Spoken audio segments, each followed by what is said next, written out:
ঠিক আছে, আমরা ফোনে পেয়েছি।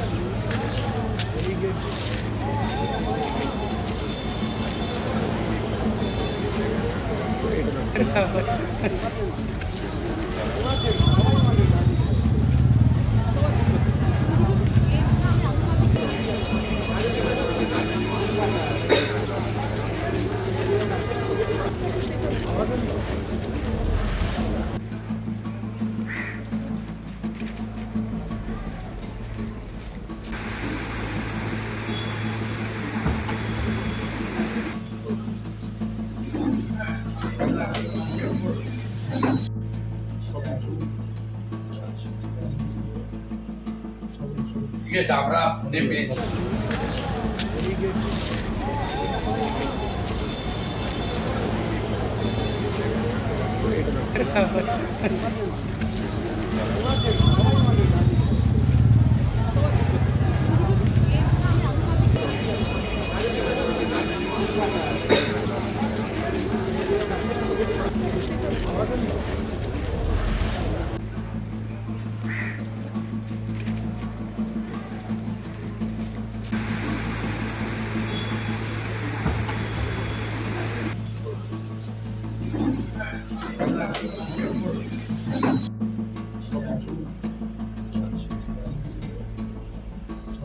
ঠিক আছে, আমরা ফোনে পেয়েছি।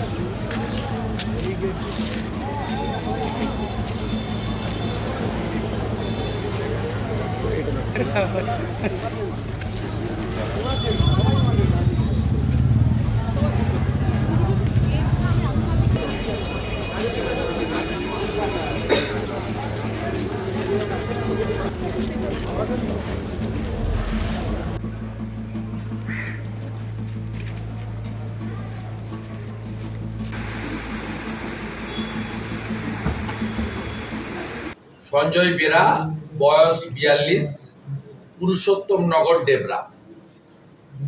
এই কাছেই, এখান থেকে 2-4-5 কিলোমিটারের মধ্যেই তার বাড়ি। ভারতীয় জনতা পার্টির একনিষ্ঠ কার্যকর্তা।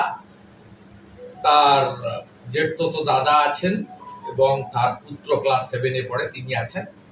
ওনার স্ত্রী কলকাতাতে হাইকোর্টে অপেক্ষা করছেন। রাজ্য সরকার এখনো পর্যন্ত উত্তর দিতে পারেনি। আমরা পোস্টমর্টম পশ্চিমবঙ্গ সরকার অর্থাৎ মমতা ব্যানার্জির নিয়ন্ত্রণাধীন কোনো হসপিটালে করতে তার পরিবার অস্বীকার করেছে। নিরপেক্ষ জায়গায় পোস্টমর্টম করার দাবি করেছে এবং ম্যাজিস্ট্রেট, পরিবারের লোক ভিডিওগ্রাফির মাধ্যমে।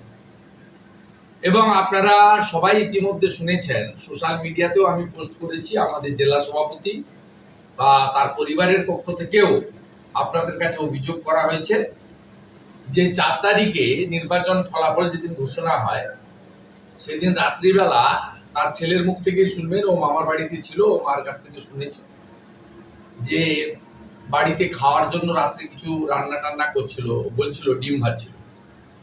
সেখান থেকে তাকে পুলিশ ডেকে নিয়ে যায়, কারণ এবারে নির্বাচন তো পশ্চিমবঙ্গে তৃণমূল করেনি, পুলিশ করেছে। পুলিশ সেদিন জয়ের আনন্দে বিভোর ছিল, ডেবরা থানার পুলিশ। তারা কেশপুরে ছাপ্পা মেরে যিনি এনামুলের কাছ থেকে ঘড়ি নিয়েছেন, আইফোন নিয়েছেন, টাকা নিয়েছেন, সেই দীপক অধিকারী বাবু ছাপ্পা মেরে তাকে জিতিয়েছেন। একা কেশপুর থেকে 1,30,000 লিড। এত লিড নন্দরানী দলও পাননি, আর গতবারে এত লিডও হয়নি 19 সালে, 1,08,000। সব রেকর্ড ভেঙে গেছে।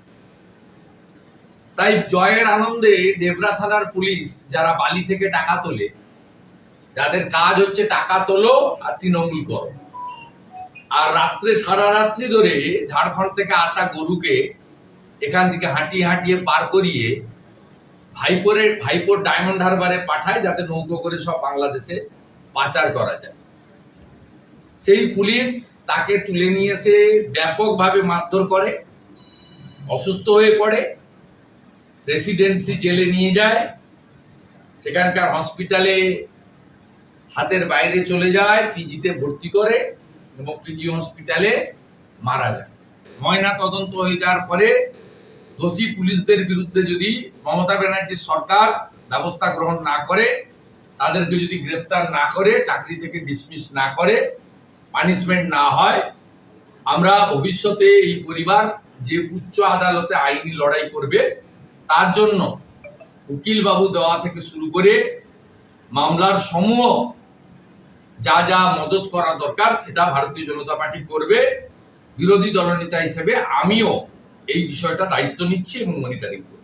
দোকান কাটা এই রাজ্যের মুখ্যমন্ত্রী, তার যদি লজ্জা থাকে এই পুলিশগুলোকে সাসপেন্ড করে কাস্টডিতে নিয়ে তিনি প্রকৃত রাজধর্ম পালন করেন, এটা প্রমাণ করুন। এই চ্যালেঞ্জ বিরোধী দলনেতা ওনার কাছে দিচ্ছে।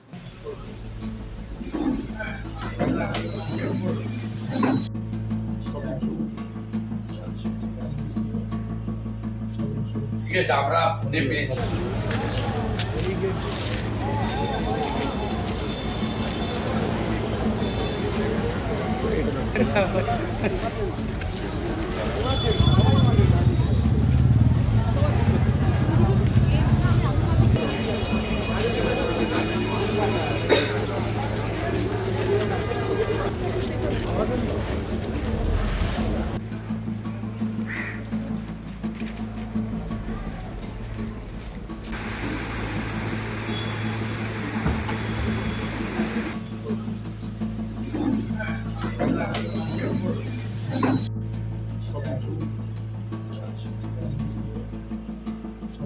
ঠিক আছে, আমরা ফোনে পেয়েছি।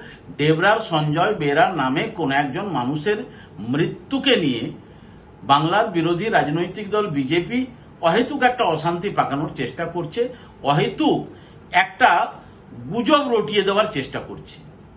ভোটের রেজাল্ট বেরোনোর পর আমাদের লোকেদেরই ওরা মারধর করেছেন। এবারে আমাদের লোকেদের নেত্রীর নির্দেশ আছে যে কেউ বিজেপির গায়ে কোথাও হাত তুলবেন না। সঙ্গে সঙ্গে আমাদের লোকেরা থানাতে ডায়েরি করেছে, এফআইআর করেছে। পুলিশ সেই এফআইআর বশত তদন্ত করে দেখেছে ওই ছেলেরা ওই মারধরের সঙ্গে যুক্ত আছে, ওনাকে গ্রেপ্তার করেছে। গ্রেপ্তার করার পর নিয়ম অনুযায়ী, আইন অনুযায়ী পুলিশ ওকে জেল হেফাজতে দিয়েছে। জেল হেফাজতে হঠাৎ আজকে কতদিন রেজাল্ট বেরিয়ে গেছে বলুন, তার সেই দিনকার ঘটনা। জেল হেফাজতে হঠাৎ উনি অসুস্থ হয়েছেন, ওনার কোনো পুরনো অসুখ থেকে থাকতে পারে সম্ভবত। তারপর জেল হেফাজত থেকে মেদিনীপুরের হাসপাতালে ভর্তি করা হয়েছে। সেখান থেকে উনি সুস্থ হওয়ার পর আবার ঘুরে জেল হেফাজতে গেছে। আবার জেল হেফাজতে উনি অসুস্থ হয়েছেন, ওনাকে পিজি হাসপাতালে পাঠানো হয়েছে। পিজি হাসপাতালে ওনার মৃত্যু হয়েছে। এই সবিস্তারে ঘটনাটা কেউ কাউকে জানাচ্ছে না।